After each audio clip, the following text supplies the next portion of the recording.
மக்களுக்கு அள்ளி கொடுக்கணுன்ற முடிவுக்கு வந்துட்டீங்க, ரைட்டு. எங்க இருக்குது, எங்க வச்சுக்கிறீங்க? அரசோட கஜானா என்ன நிலைமை இப்போ? நீங்க புது ஆட்சிக்கு வரீங்கன்னு வச்சுக்கோங்க. வந்தா இதெல்லாம் எப்படி சாத்தியப்படுத்த முடியும்? எங்க காசை வச்சிட்டு இருக்கீங்க? சொல்லுங்க. மனம் இருந்தால் மார்க்கம் உண்டு. சரி. கருணை இருப்பவர்களிடம் மட்டும்தான் கருணை தொகை வரும். ஆ. கருணையற்ற திமுக ஆட்சிக்கிட்ட நீங்க எதிர்பார்க்க முடியாது. ம். ஏமாற்றத்தை மட்டுமே அது எதிர்பார்க்க பேரு முடியும். மாத்திட்டீங்க. புரட்சி நேத்தே தலை- மாத்திட்டீங்க. புரட்சித் தலைவர் எம்ஜிஆர் அவர்கள் காலத்திலிருந்து சரி. விளிம்பு நிலை மக்களுடைய வாழ்வாதாரத்தை உயர்த்தியது அனைத்து இந்திய அண்ணா திராவிட முன்னேற்ற கழகம். ம். அது எத்தனையோ திட்டங்களை சொல்லலாம்.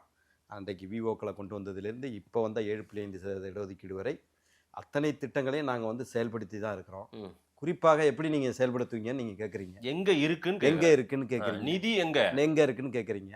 கொரோனா பேரிடரில் அன்னைக்கு வந்து மெடிக்கல் எமர்ஜென்சி, ₹1 வரி வருமானம் கிடையாது.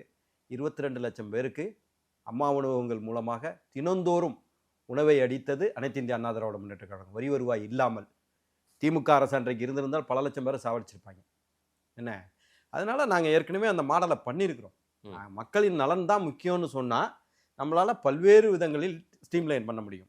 இல்ல என்ன ஐடியாஸ் நாங்க சொல்லிட்டோம்னா எதிர்க்கட்சி அடாப்ட் பண்ணி அன்னைக்கு எக்ஸிக்யூட் பண்ணும்போது உங்களுக்கு கடன் சுமை என்ன இருந்ததுன்றது உங்களுக்கு தெரியும். இருக்கட்டும். இன்னைக்கு கடன் சுமை 10 லட்சம் கோடி ஆயிடுச்சு. நான் குறிப்பாக உங்கள்ட்ட சொல்ல விரும்புறது, அன்னைக்கு நாங்க 150 மடங்கு வரி போடல. அன்னைக்கு நாங்க 3 முறை மக்கள் மேல தேவைப்பட்டால் சுமை ஏற்றப்படும் எடப்பாடி சொல்றாரு. வருவாயை உயர்த்திங்கிறது தான் வரிங்கிற மாதிரி அதை மிஸ் ரெப்ரசன்ட் சொல்ற வார்த்தை அதுதான். வருவாயை உயர்த்திங்கிறது தான் அவங்க அப்படி சொல்றாங்க. நாங்க 150 மடங்கு இது பண்ணல. 3 மடங்கு மின்சார கட்டணத்தை 3 முறை உயர்த்தல. நாங்க வந்து குப்பைக்கு வரி போடல.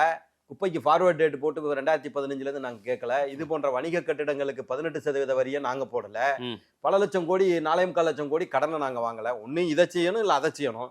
ரெண்டையும் செஞ்சு இந்த தொகையை வேற எங்கேயோ மனமாட்டம் செய்கின்றீர்கள் தான் எங்களுடைய குற்றச்சாட்டு.